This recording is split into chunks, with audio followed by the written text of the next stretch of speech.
Hello, everyone. Can you all hear me? This is an amazing crowd. Good afternoon. I'm Susan Call. I'm the events advisor here at the store, and it's my pleasure to welcome you this afternoon to discuss Stefan Fatsis' brand new book, Unabridged, The Thrill and Threat to the Modern Dictionary. Before we get started, this would be a good time to silence your cell phones. Also, just a word about our Q&A when we open up for questions. We have a microphone right there if you don't mind lining up for your questions, because we're live streaming and otherwise audio recording this event. Please take a look at our calendar and see all the great events, trips, and programs that we have going on the rest of the fall. It's a pleasure to welcome Stefan back to Politics and Prose for his fourth book. And in case you didn't know, the book is out just in time for National Dictionary Day, which is October 16th. Kirkus has called his book a romp in the land of lexicology and an entertaining, instructive look into how words make their way into the dictionary. Unabridged offers both a rich history of the dictionary as well as an exploration of the controversies surrounding decisions on what words to include and how to define them, as well as the threats to the dictionary posed by technology. Fatsis, who actually embedded himself at Merriam-Webster's office, offers what the New York Times calls a spirited examination of language and a firsthand account of how the vernacular sausage is made. Stefan Fatsis is the author of the New York Times bestseller Word Freak, about the world of competitive Scrabble, A Few Seconds of Panic, about life in the National Football League, and Wild and Outside, about minor league baseball. In 4 decades as a journalist, he's written and talked for Slate, The Wall Street Journal, NPR, The New York Times, Sports Illustrated, and many other outlets. Fatsis will be in conversation with Josh Levin, a writer based in Washington, D.C. He's the author of The Queen, The Forgotten Life Behind an American Myth, and he's the host of 2 seasons of the podcast Slow Burn on David Duke and the Rise of Fox News, as well as a former co-host with Stefan of the sports podcast Hang Up and List. Yes, lists or listen, okay. Please help me welcome Stefan Fatsis and Josh Levin.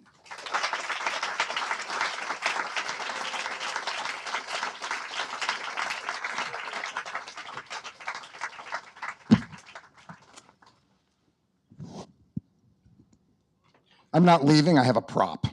So that's why I have a bag. Am I on? You guys can hear me?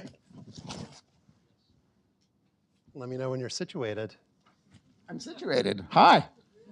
Hello, everyone. What an amazing crowd. Thank you all for coming out.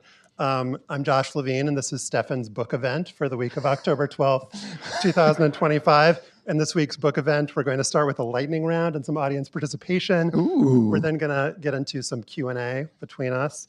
And then, depending on how the crowd behaves, we're going to get some audience questions. We're coming to you live from Politics and Prose, an independent bookstore here in Washington, D.C. since 1984. Let them know how you feel about Politics and Prose, everybody.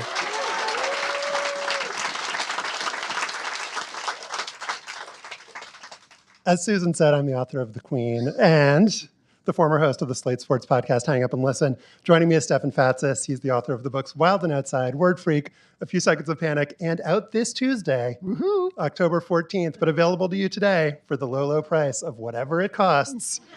A book that Publishers Weekly says is capacious, revealing, and a logophile's dream that Ken Jennings calls unputdownable, so don't you dare drop it or diss it. It is Unabridged, The Thrill of and Threat to the Modern Dictionary. Hello, Stefan. Hi, Josh. And for those of you who didn't catch on there, that was as if Josh was still hosting Hang Up and Listen with me. So that was a little. I haven't been able to let go. Before we get going, any updates on senior softball or Scrabble? As a matter of fact, no matter how this event goes, this has been an awesome day because I hit 2 home runs today at softball. Just saying. And they were not like old man softball home runs. They were over the outfielders' heads. So it's been a good day. Let's zoom right into our lightning round. preemptively answered whether they were real home runs, so I can't needle you about that. Lightning. What is the first word you remember learning that made you feel smart? The first word I remember learning that made me feel smart is Pyrrhic, as in a Pyrrhic victory. And I remember distinctly using this in a column, a sports column that I wrote for my high school newspaper when I was a senior, and I was really proud of myself. But I would also say, and you probably would have guessed a different word, Josh, tatterdemalion is another word that I learned from the late, great New Yorker sports writer Roger Angell, and managed to work it into multiple stories and books, including stories edited by Josh at Slate, which culminated in my doing an entire piece about the word tatterdemalion, in which I called up Roger Angell and told him he had used it 7 times in 40 years, and he was aghast, and I felt really badly that I had upset this 93-year-old man. What is a word that you misused at some point in your life that left you feeling absolutely mortified? That's an easy one. Nonplussed, like everybody else in this room, perhaps, or many people in this room. And I still am never quite sure what nonplussed means. We'll leave that as an exercise for you all to figure out. In the time you spent reporting at Merriam-Webster, what is the definition that you encountered that you found to be just perfect? Perfect? That you loved? That I wrote or that I encountered? We're going to get to the one that you wrote, but this is just one you encountered in the wild. Wow. I mean, that's a really hard question, and because almost all of the definitions in Merriam-Webster and other commercial, professionally edited and written dictionaries are the product of, and I know I'm abusing the lightning round privilege here, are the product of intense work and with sort of academic rigor. So they're all amazing. It's kind of like a baseball season. They're all great. You can't lose the lightning round, but you just lost the lightning round. What is the best or your favorite definition that you wrote? I'm going to go with, I wrote a definition for the phrase Dutch oven for Merriam-Webster. I mean, everybody, Dutch oven, of course, for the crock pot, right? But Dutch oven has a secondary meaning that maybe some people in this room are familiar with, maybe the younger people in this room are familiar with. It means to fart into an enclosed space, particularly under bed covers. So I encountered Dutch oven in the front matter. My editor at Merriam-Webster, when I got there, said the first thing I had to do was read the front matter of the dictionary. The front matter is those 50 pages of material that nobody reads about grammar and how the dictionary works and what all the symbols mean. And Dutch oven was used as an example, and I was like, okay, this is hilarious. And then I looked it up online in the dictionary, and it only had the crock pot definition. So then I tried to write a definition about it, and I actually wrote this down. Josh tipped me off about this question. So here's how I defined Dutch oven. Slang, an enclosed area, usually beneath bed covers, in which a person forcibly traps another person after farting. Pretty rigorous and academic, wouldn't you say? Totally. So my editor actually then said, I showed it to him, and he was this is an obscure term. And then literally a day later, he came up to me holding a copy of Sports Illustrated, and there was a profile of Brett Favre in which there was a quotation about Brett Favre giving Coach Steve Mariucci's children, giving them the Dutch oven. So it was perfect. But then he said, your definition is about the space, and actually it's more idiomatic. You give someone the Dutch oven. So we had this long conversation about the grammatical structure of Dutch oven. It hasn't made the dictionary, sadly. What is the word that you are proudest of getting into the dictionary? I've been workshopping these answers, not that because you asked me, but because I know I was going to be asked favorite word, favorite definition. And I am going with, I wrote what is the 31st verb sense of the word run. Now, I should say the words run and set are the 2 longest entries in Merriam-Webster and in the Oxford English Dictionary. And I realized that there was no sense of the transitive verb to run in the baseball sense, meaning the umpire ran the manager from the game, threw him out of the game. So I wrote this definition for run, and fortunately, my editor, Steve Perot, is a big baseball fan, and he was totally into it, and I think I'm the sixth run. My definition of run is the 16th transitive verb sense of run. And I will say this, this is pretty amazing accomplishment. Not that I'm proud of myself or anything, but because the guy that revised the entry for the word run for the Oxford English Dictionary spent 9 months working just on run. Wow. It has 82 senses and 230 subsenses. So pretty impressive achievement, I would say. What a life. What is the word that you really wanted to get into the dictionary and you did not succeed? This is another word that is near and dear to you, Josh, sportocrat. Sportocrat meaning like a sports world aristocrat, like the people that run the International Olympic Committee or FIFA. And this word I first encountered, a friend of mine at the Wall Street Journal, a colleague of mine used it in a story about Nike, and it was a quotation from Nike chairman Phil Knight, using this word sportocrat. And then I was like, oh my God, this is the best word ever. And I worked it into 5 or 6 stories. And then other journalists picked it up, and it's been in Slate and in a bunch of other places. I wrote the definition. Alas, it has not made it. Yeah. What is the smartest thing that anyone has ever said about dictionaries? I'm going to quote Noah Webster, because who else are you going to quote about smart things and dictionaries? So Noah Webster, founding father of American lexicography, sort of post-revolutionary. I mean, he was around during the American Revolution. He was a sort of intellectual educator, wrote this series of educational primers for elementary school students called the Blueback Speller, which sold millions of copies. And then in around 1800, Noah decided to start working on a dictionary. He wrote his first dictionary that was published in 1806, and it was kind of panned by the critics, and Webster wanted to sort of recreate American English. He wanted to create an American English.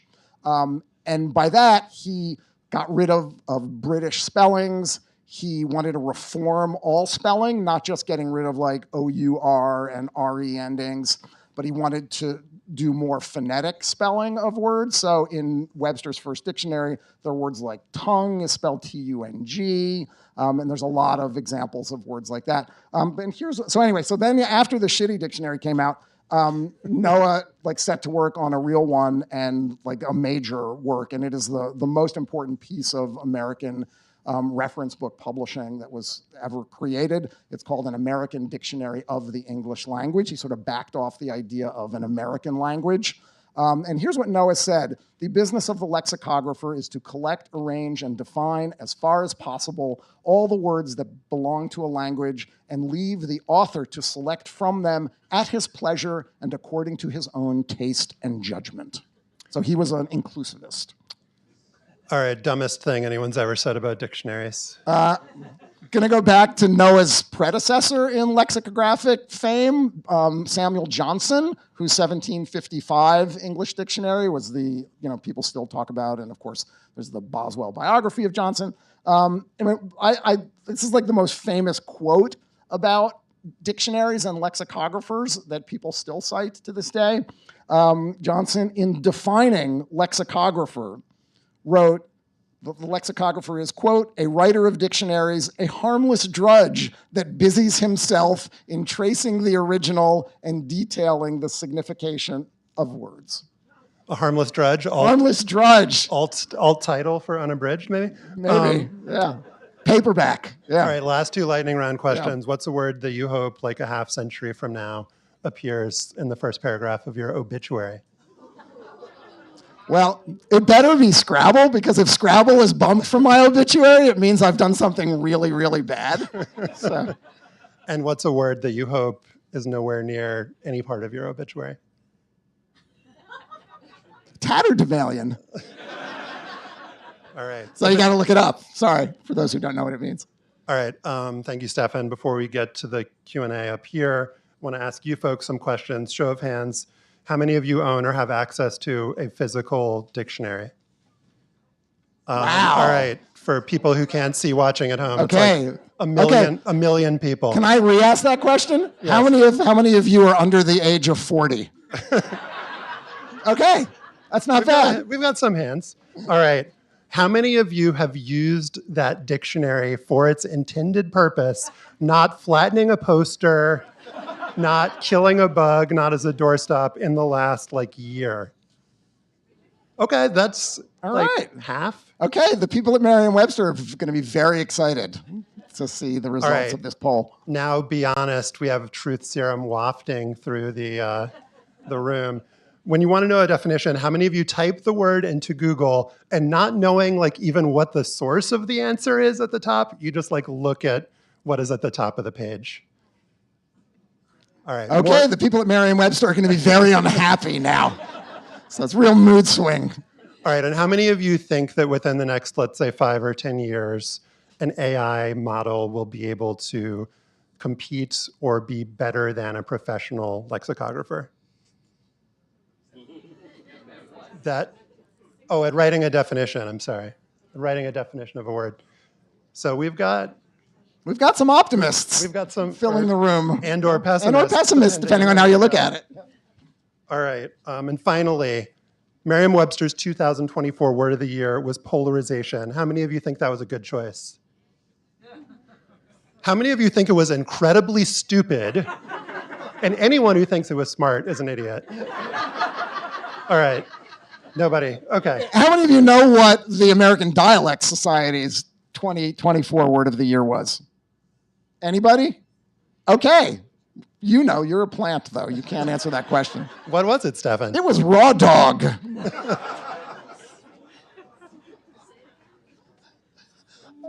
Again, you'll have to look it up. I'm sorry. This is a family live stream. All right. It's not yet good in Scrabble.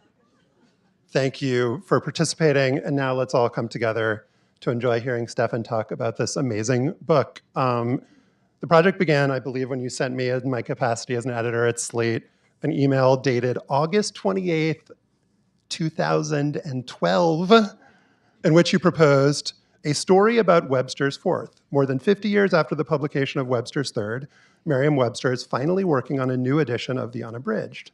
I'd go up to Springfield, Mass., where MW is based, and hang with the lexicographers.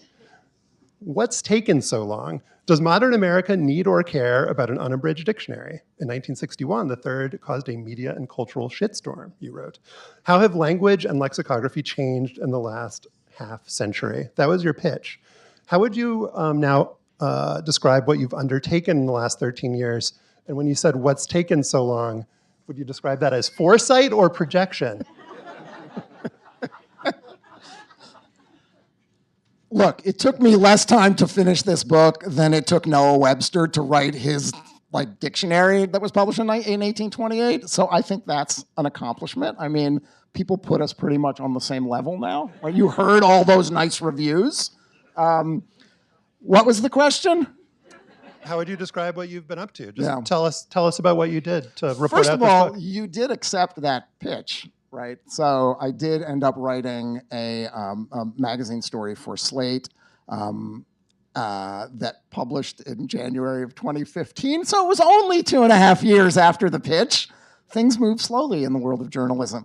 And that was mostly just me, being lazy and procrastinating and not getting my shit together and having other things to do. But I did write the piece, and shortly after I wrote the piece, I pitched, I wrote a book proposal, and I got a book deal. And then it was sort of a bumpy publishing journey, and this sometimes happens. The book cycled through 3 different publishing houses, 2 editors, 1 pandemic, and a lot of sort of depression and procrastination on my part, thinking that, this is never going to happen, and I should just give up and move on to something else. But that's sometimes the way it goes in publishing. And I went up. I did end up going up to Merriam-Webster, and when I pitched the book idea to Merriam, I made a request, which was I don't just want to do an expanded version of the Slate story that I wrote. I want to become a lexicographer. I want to embed in the company and in this business and understand what it means to collect and curate and define words in the digital age. Because I like doing these kinds of embeddings, as you know. I became an expert Scrabble player. I became an NFL kicker, as unlikely as that might seem. And I've found in doing these books that both it sort of satisfies my own ego of being able to like participate and do something and write about myself, but at the same time, it gains me access. And if I'm good at it, I gain the trust of the people who are experts in these endeavors that I have undertaken. And that makes them kind of sympathetic to me and is helpful in getting them to explain the world. I want to get into your work as a lexicographer in a bit, but before you do that, let's get into some of the amazing history that's in the book. You already alluded to Noah Webster, and it's striking in the book how you describe him in sort of opposite ways. You say that he's arrogant, argumentative, snobby, complicated, but also a hero and an immortal and a lousy businessman, naturally. So tell us about who this man was and what his importance was to this, world that you're describing. He effectively created this world in America. Noah Webster was pretty young at the time of the Revolution. He's often confused with Daniel Webster, his cousin. Do not do that. As I say at the beginning of the book, if you do that, you'll be embarrassed at your next lexicography party. And Webster was this jack of all trades, wasn't really a dilettante because he became sort of expert in many things. He was very much a political activist after the Revolution. He had very strong political leanings. He became a newspaper publisher in New York City. He was a tireless critic of people that he didn't like, and that's where the arrogant part came in. He was kind of reviled by people on opposite sides of the political spectrum of his political views. He wrote this 700-page science book about disease after he started working on. Before I get to that, he wrote these spellers for school children, and they were wildly successful. And people after he published these encouraged him to write a dictionary for the American public. There were actually letters written to newspapers that I found that urged Noah Webster that you are the person that must do this for the sake of the American language and the future of this country. And he was he had a big ego, kind of like Samuel Johnson did, and he took it upon himself to undertake this incredibly ambitious idea of chronicling the American language, of creating an American language. And so he did this first book, which was called the Compendious Dictionary, which my editor, the publisher at Merriam-Webster, John Morse, told me was only of interest to dictionary weenies. And then he did the 1928 book, this grand book. After he started working on the dictionary, the big one, he took a 10-year detour. He said he was struck down by God, and he became this strict Calvinist, and he detoured into trying to document and prove that the world's languages all descended from one common tongue called Chaldea. And it was this nonsense theory that he tried to make these strange connections between languages from around the world. Sounds like something ChatGPT would convince him was true. Noah Webster would love ChatGPT, I think, yeah.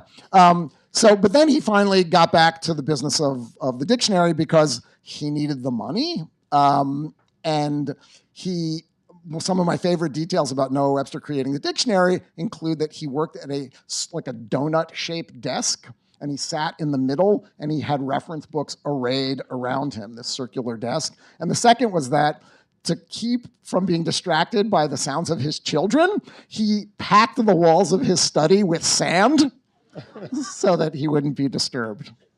So the Merriam brothers also play a huge part in this. Would you say they were the Kelsey brothers of their day? Pretty much. I mean, have you listened to their podcast? It's great. No, I mean the Merriam brothers, not the Kelsey brothers. I've not. What was their significance, and how did they sort of build on Noah Webster's work? So Noah Webster dies in 1843, and his the plates for his dictionary are purchased by another company in central Massachusetts, in Amherst, a printer, and the George and Charles Merriam had recently moved to Springfield, Massachusetts, to open up a printing business. They printed Bibles and hymnals, and it was a pretty good business, solid business, because people like Bibles and hymnals. And one of the brothers was at a trade show in New York City, and he gets wind of the fact that the company that J&S Adams company that owned the rights to Merriam's to Webster's dictionary wanted to get out of they wanted to sell.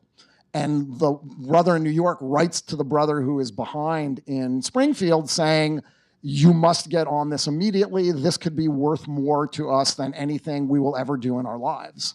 And that letter was actually discovered by this dictionary collector named Meline Kripke, who I think we'll talk about a little bit, after she acquired sight unseen a trove of letters and documents and family archives from one of the other Merriam brothers, not George and Charles.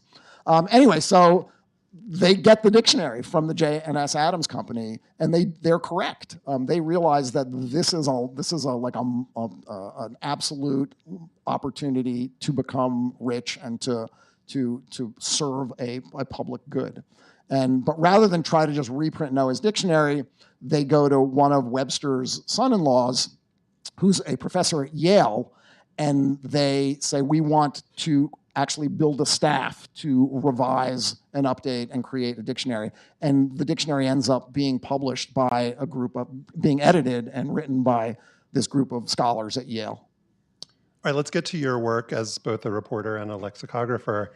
And something that I didn't know about until reading this book is that in Merriam-Webster's offices in Springfield, Mass., there is this incredible repository that is not only significant in the dictionary world, but it must be like one of the most valuable and fascinating, at least, repositories in the country, just in terms of archival material. Can you explain to folks what that is and how enormous it is? Yeah. Well, Merriam-Webster is headquartered in a brick building on a hill in Springfield that was built by the company in 1940.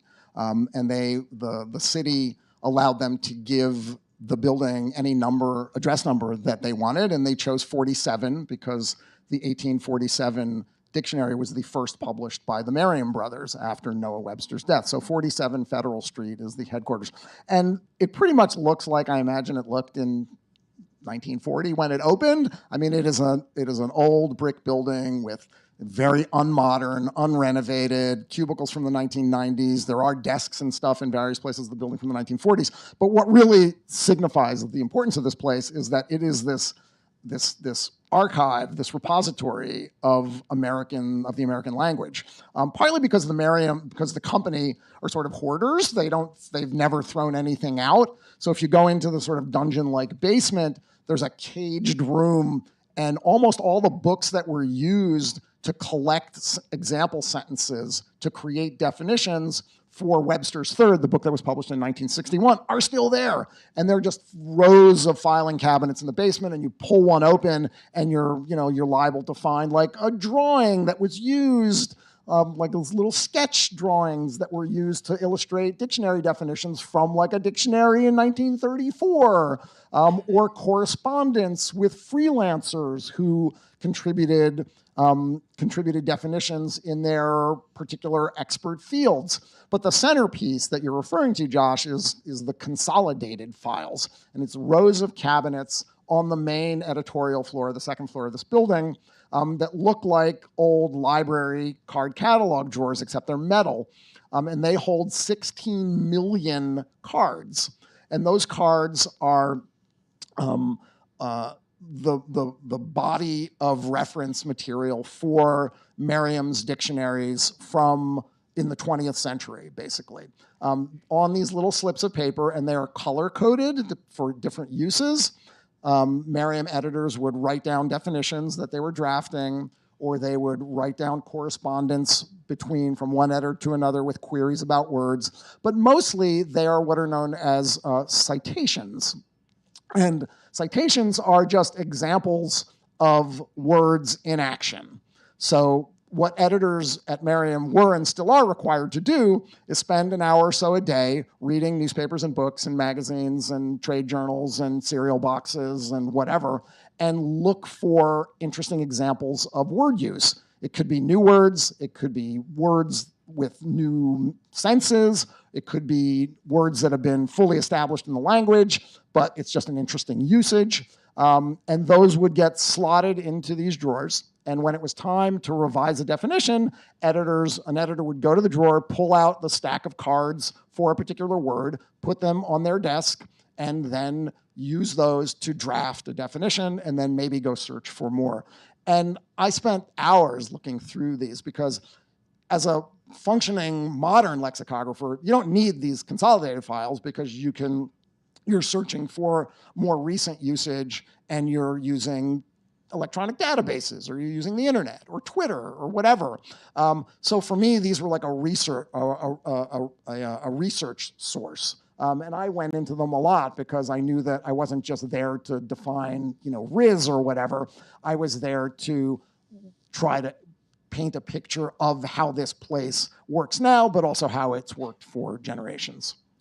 You mentioned Sportocrat in our lightning round. I did. And a lot of this book, a lot of the work that you did there was around sports and sports words. What is it about sports that is particularly generative word-wise, and why does it interest you so much?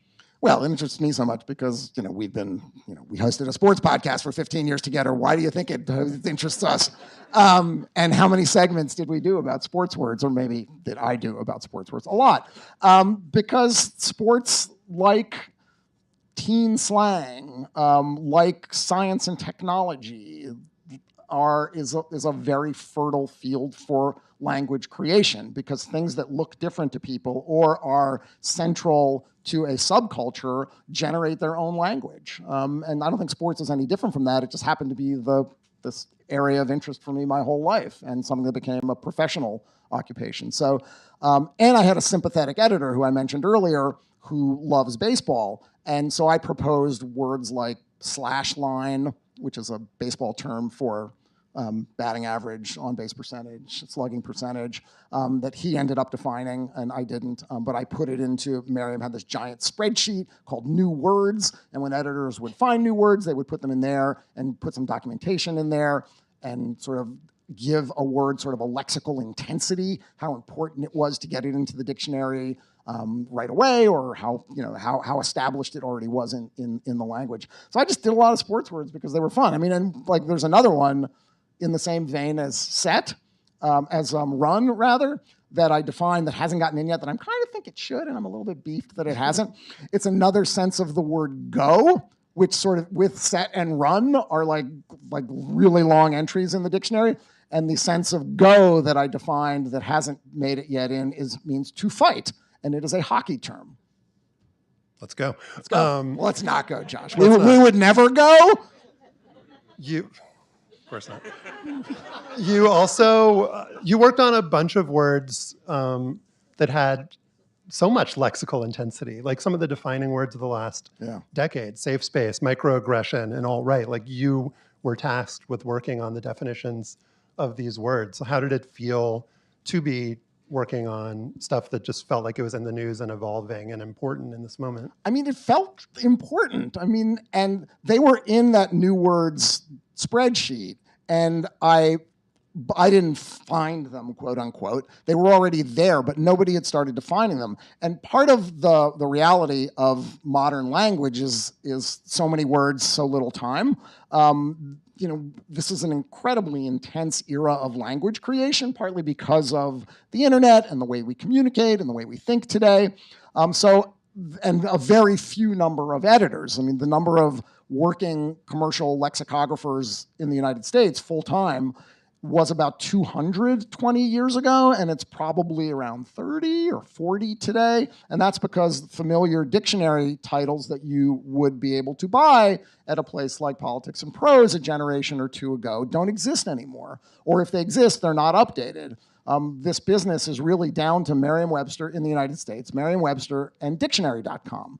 And dictionary.com has a very skeletal staff because they laid off all of their experienced lexicographers in a corporate takeover last year. They still have some, but they don't have the robust staff doing this constant daily work the way Merriam-Webster does.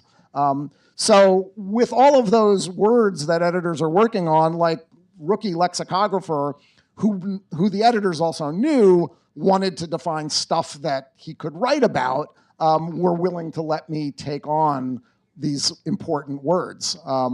And it really felt kind of daunting, to be honest. I mean, because these are words that get looked up a lot, particularly microaggression and safe space. I think alt-right has sort of like declined in interest because like we live in an alt-right country now. It's sort of not marginal anymore. And so defining those other words really has taken on a sort of like social importance. And when I look at the definitions, like, wow, I did that. That's kind of cool. Like, how did that happen? And I will say it's like, you know, we're writers, but like writing these definitions was really hard because you're overwhelmed with information. You can't write like 100,000 words or 2,000 words or 60 words. You have to distill meaning to its essence. And that is an incredibly difficult task, I discovered. Yeah. You mentioned her already, but Meline Kripke is one of the most vivid people in this book. What was the significance of her in dictionary land, and why did you so like love and value the time you spent with her? I heard about this woman from the get-go when I started hanging out with the lexicographers and other dictionary people. Meline Kripke was a dictionary collector. She lived in New York. She, for like 30 or 40 years, lived in a 350 square foot walk-up apartment in Greenwich Village that was packed with like more than 10,000 books. And then she, in the 1990s, early 2000s, she was able to move to a 1,200 square foot loft, also in the Village. And that apartment had an estimated 20,000 books in it. So when I heard about Meline Kripke, I had to go see her, and I certainly wasn't the only lexicographer or researcher interested in like experiencing this apartment. And it was like, you walk in the door and you're like, whoa. It was like, holy shit. Like every surface in the place was covered with books, papers, ephemera. Like there was a path to the back of the apartment, and basically it was like, the way I describe it in Unabridged is that it was like a path shoveled on a sidewalk after a blizzard. So there were stacks on one side, stacks on the other, and there was this winding little path to get back to her bedroom.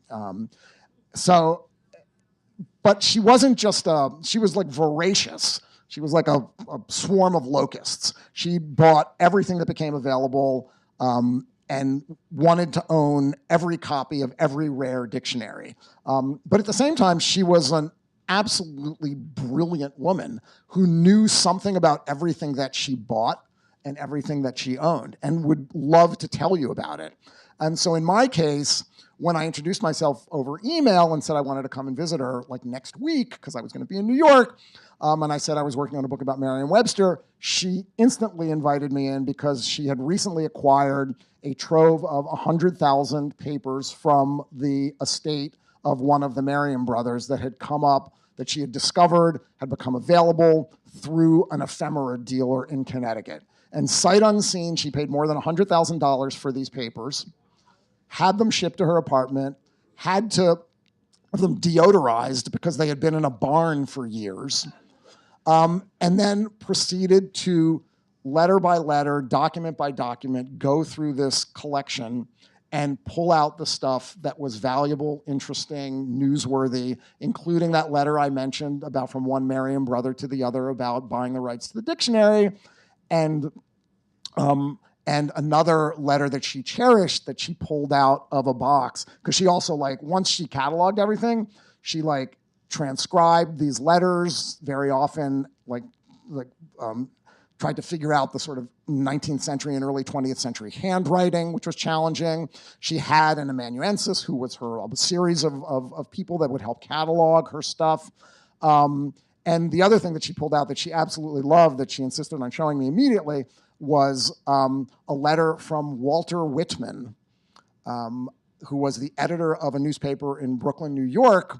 And it was this letter requesting that the Merriam brothers send him a copy of the dictionary that he had reviewed in his newspaper. And he was very specifically wanted a particular kind of leather and a particular size of book. Very sincerely, Walter Whitman. Walter Whitman, of course, Walt Whitman. It was 6 years before he published Leaves of Grass, and he wanted a copy of the Merriam's dictionary. So Meline, this brilliant woman, and I visited her twice before the pandemic, and I will sort of, spoiler alert, Meline died in the first month of the pandemic in New York. She was in her early 70s, and she got sick immediately, and it was tragic. She also died without a will, which she had procrastinated for the longest time in trying to decide who would get her collection. And fortunately, her brother, eminent philosopher Saul Kripke, that some of you may have heard of, convened a sort of a little committee of dictionary people that helped find a way to ensure that her collection was preserved intact as one and not sold off in pieces. And it is now at Indiana University. And the first Meline Kripke conference will be next February. And I'm going to get to go and speak at it. Yeah. All right. And I didn't even mention where her money came from. Read the book and you'll find out. That's a crazy story. One quick one for you, and then we're going to get to the audience Q&A. Just can you explain sort of what the business of dictionaries is in 2025? And then also, can you answer the question that I asked the audience about large language models, AI, and competition with professional lexicographers? Where do you see that going in the next 5 or 10 years? I mean, the business is pretty grim in the United States. Oxford University, the OED, is basically funded by the university. So the Oxford English Dictionary sort of boasts that it's never made money, and it will continue in perpetuity as long as I think there is an Oxford University. The model for dictionary publishing in Europe has always been very different. There are commercial enterprises. You're familiar with Collins Dictionary. Macmillan has since pretty much gone out of business. Cambridge, also university-backed to some degree, I believe. But in the United States, since George and Charles Merriam, this has been a commercial, competitive industry. There were dictionary wars in the late 19th century, literally called the Dictionary Wars between the Merriams and another publisher. In the early 20th century, there were numerous companies, Funk and Wagnalls, the Century Dictionary. These were big, fat tomes that were published by academics, run by business people.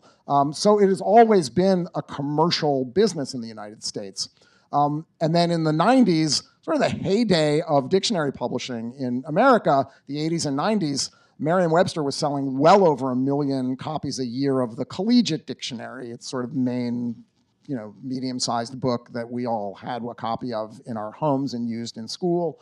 And then the internet, sort of has basically decimated the business. Random House doesn't publish dictionaries anymore. The American Heritage Dictionary, gone. The Webster's New World Dictionary, and I will show you a Webster's New World Dictionary in a second, owned by somebody, updated sort of cursorily, but doesn't have a staff of lexicographers. So Merriam-Webster, though, has managed to survive and thrive.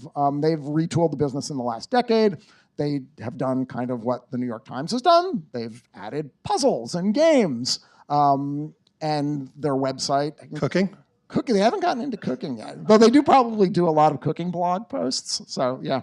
But newsletters, apps, games, all kinds of stuff to try to get people to go to the website.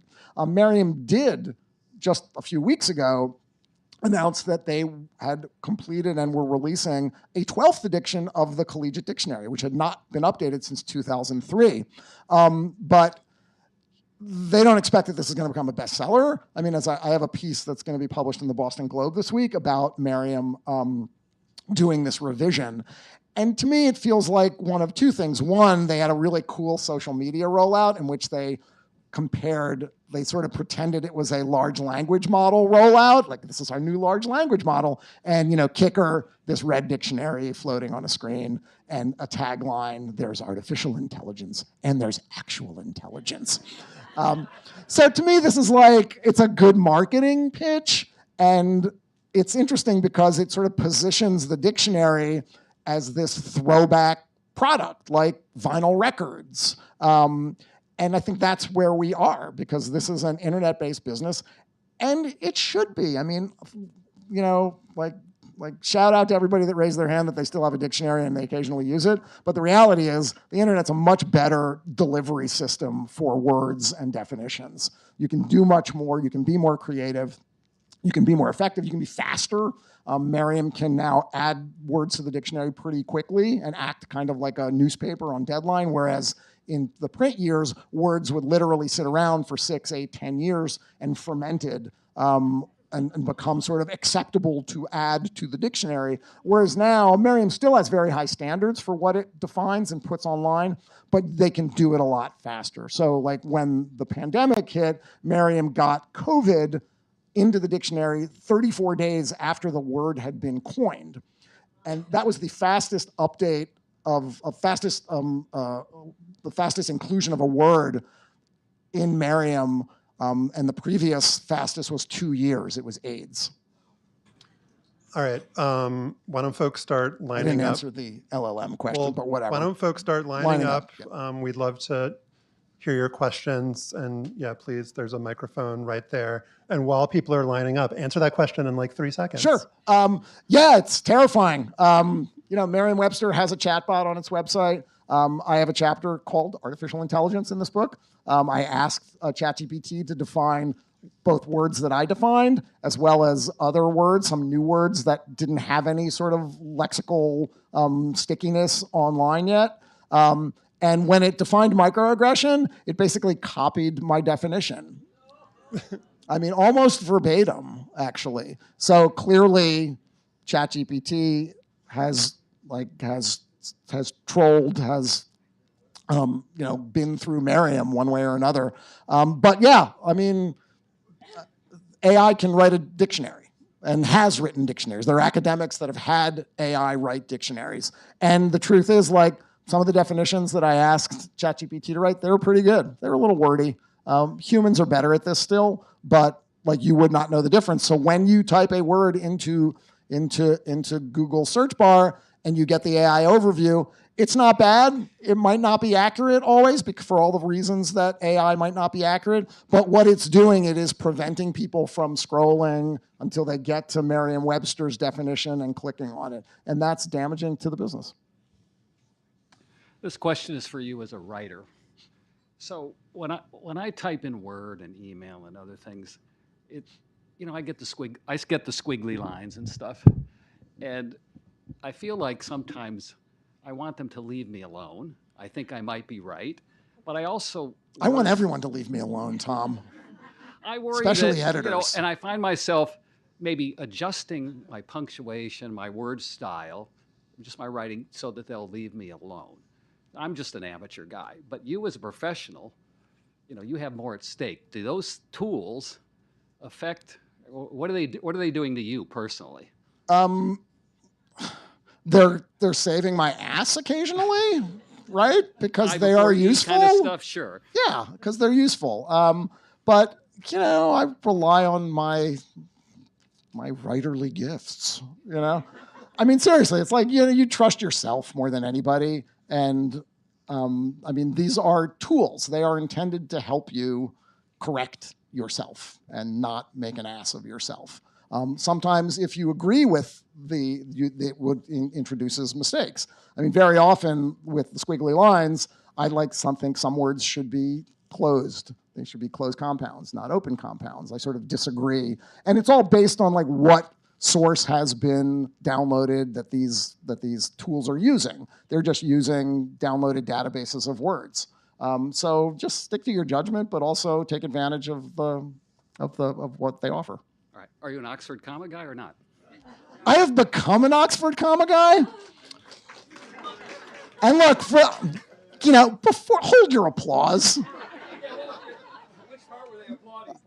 That I was an Oxford comic guy. I mean, I worked for publications that were not Oxford comma for like 20 years. So I was vehemently anti-Oxford comma. But Slate is Oxford comma, and that changed me. So yeah, whatever. And books are Oxford comma. So there you go. Yes. Hi. Yeah, I've always preferred American Heritage to Merriam-Webster because of the etymological information, and it's gone now. What's your sense? Is that a big loss, and what happened? The story of American Heritage, which I recap briefly in the book, is really interesting. So the American Heritage Dictionary was created in the 1960s as a direct response to the publication of Merriam-Webster's third unabridged dictionary. So Webster's third was 465,000 words when it was published. It was a revision of a book that had last come out in 1934. It reflected a sea change in defining style and lexicography led by an editor named Philip Gove. And the underlying principle to this dictionary and to Gove's beliefs was that language should be descriptive, not proscriptive. And the role of the dictionary was to reflect language as it is used, not as we want people to use it. And the dictionary was assailed. I mean, it was like viral stuff. Like the New York Times wrote 3 editorials criticizing Webster's third. There were multi-thousand-word essays in the New Yorker and the Atlantic about how catastrophic this dictionary was. I think one of those New York Times editorials called for the editors to pulp the dictionary and start over again. So people really cared about this. So out of that was birthed the American Heritage Dictionary as a direct reaction to Merriam and to Webster's third. And the salient feature about the American Heritage Dictionary was that they created what was called the usage panel of writers and academics and other esteemed people that would be sent sort of polling information about words and how we should define them and what we should include about them in their etymologies, the usage. So the AHD was like this really, really important counterbalance. At least that's how they marketed it themselves to Merriam, and remained extremely popular. So it was last updated. While I was working on this book, they went from 5 full-time staffers to 1.5 full-time staffers to no full-time staffers. So gone. What's your take on the personal take on the evolution of words, and sometimes when they become almost their opposite? Or I'm thinking, for example, of the word literally. Groan, if you must. There is an editor's note in Merriam-Webster's online dictionary that notes that literally is now used to mean figuratively. And I think this is fine. I think irregardless is a word. And there is evidence about irregardless and what the etymology is, how it was created, how it was intended to be used. And look, language is supposed to be used. It's not like some precious Fabergé egg that you can't ever touch. Language changes, I mean, I was a total beg the question dude for years, and beg the question now means ask the question, and Merriam notes that as well. So language changes, and we just have to adapt to it. Go descriptivism. Hey, Stefan. Hi.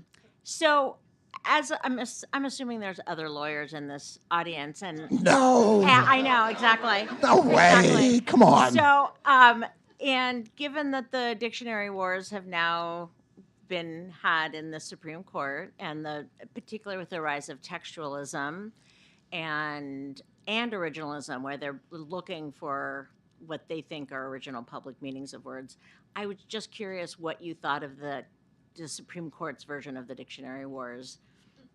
There are people that are way better equipped to answer this question than I, that have written extensively about the Supreme Court and other courts' use of dictionaries, and it is a really interesting topic. I am not going to wade too deeply into it because I just don't know that much about it, but I will say that the courts have tended to be very, when you say originalist they've been very like relying on these ancient definitions, like a reliance on like Webster's second dictionary published in 1934. There's an academic named Dennis Barron at the University of Illinois, a retired professor, who has written an amazing book about pronouns and the history of pronouns, but he also wrote this sort of very important paper demonstrating that how the Supreme Court misunderstood the definition of bare arms and got it totally wrong. Like Supreme Court justices relying on definitions in various dictionaries over the years completely misinterpreted the way that bare arms, like what bare arms meant in the 18th century. So I think there's a lot of like picking and choosing, like let's find the dictionary definition that will support our case or our, like the point that I want to make about an issue. Venue shopping. Venue shopping, yes, exactly. Right. Dictionary shopping. So what do you give credit your own love for words? Is it something that happened at a young age or with your parents, or was there a moment in your education? And what would be your advice in terms of how we inculcate the same love of words for those of us raising children? Oh, that's a great question. Okay, which is like, he's not a plant, but I said I had a prop. All right. I brought with me the dictionary that I was gifted on my 11th birthday. It is a Webster's New World Dictionary. There it is. And I mentioned this in the book, of course. If you can't see it, it is like bandaged, like taped over. I did this multiple times. Pages are falling out. And it's got an inscription in it. To Stefan, a very happy birthday, love and kisses, mother and daddy. And I don't know why she wrote that, because I never called them mother and daddy. It's my 11th birthday. And I'd be exaggerating to say like this turned me into a writer. I mean, what turned me into a writer was like I like journalism and I like talking to people, and like when I was in high school, I thought it was cool. But like I used this thing, until it was falling apart because the words clearly mattered, and I realized from a pretty young age that words mattered. And I may write "Words Matter" in your book if you buy one today. I mean, how do you encourage kids to like words? I don't know. Come to my Scrabble club at Allesdale Middle School. I'll teach them to like words. And have them read and write and use these things, right? Like either online or in physical form. Merriam-Webster still does sell a lot of school and children's dictionaries, like physical books. So there's still a market for them, and like it's hard to encourage your kid to do it. I mean, I have a kid, and she's like a fucking Scrabble champion, and she like never looked at any of the dictionaries, the physical ones that I had in the house. So, All right, one more question. I just want to ask, and this will be quick, I guess, if had the exercise or the assignment of being a dictionary writer made you a more efficient or economical writer overall, including while writing this book, if you found yourself able to say bigger things in fewer words. no.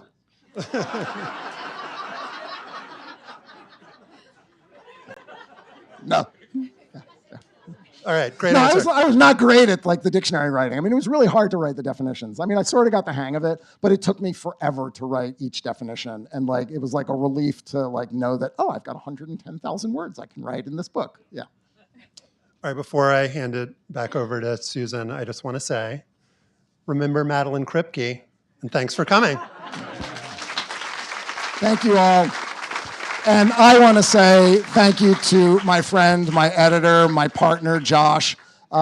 Josh was, in addition to my editor, George Gibson, who is standing over there, these are my two editors on this book, my real editor and then my friend editor, and Josh contributed mightily. And also, like, sort of, like, held my hand for 13 years or however long it was. I mean, 10 years, really, while I complained and didn't get this book written. So thank you all for coming. I really appreciate it.